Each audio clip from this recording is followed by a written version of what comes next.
অনেকেই ব্যবসা করতে চায়, মনে করেন আপনি ব্যবসা করতে চান, ঠিক আছে?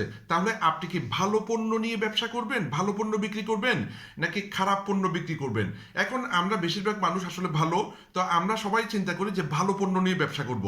কিন্তু দুঃখজনক সত্য হচ্ছে, ভালো পণ্য নিয়ে ব্যবসা করলে আপনার কাস্টমার কম থাকবে, আপনাকে তারা বেশি প্রশ্ন করবে, আপনার কষ্ট পেতে হবে, এটার দাম বেশি কিনা, সাইড এফেক্ট আছে কিনা, ঠিক আছে? তারপরে মনে করেন কাজ হবে তো, কতদিন খেতে হবে, কোন দেশের তৈরি, এই ধরনের অনেকগুলো প্রশ্ন করবে, যেহেতু আপনি ভালো পণ্য বিক্রি করতেছেন। হ্যাঁ, যেমন মনে করেন আমি যদি উদাহরণ দিই, যে দুধ মানুষের বাসায় গিয়ে গিয়ে, বাড়িতে গিয়ে গিয়ে বিক্রি করতে হয়, আর মানুষ নিজের থেকে গিয়ে মদ, সিগারেট, হ্যাঁ, এগুলো কিন্তু খায়। সুতরাং ভালো পণ্য মানুষ আপনাকে বেশি প্রশ্ন করবে, খারাপ পণ্যের জন্য কোনো প্রশ্ন করবে না। চুরি করে গিয়ে হলো তারা কিন্তু খারাপ পণ্য খাবে, ঠিক আছে? এই হচ্ছে বিষয়। সুতরাং আপনি এখনো চিন্তা করে দেখেন, ভালো পণ্য নিয়ে ব্যবসা করবেন নাকি খারাপ পণ্য নিয়ে ব্যবসা করবেন। ধন্যবাদ।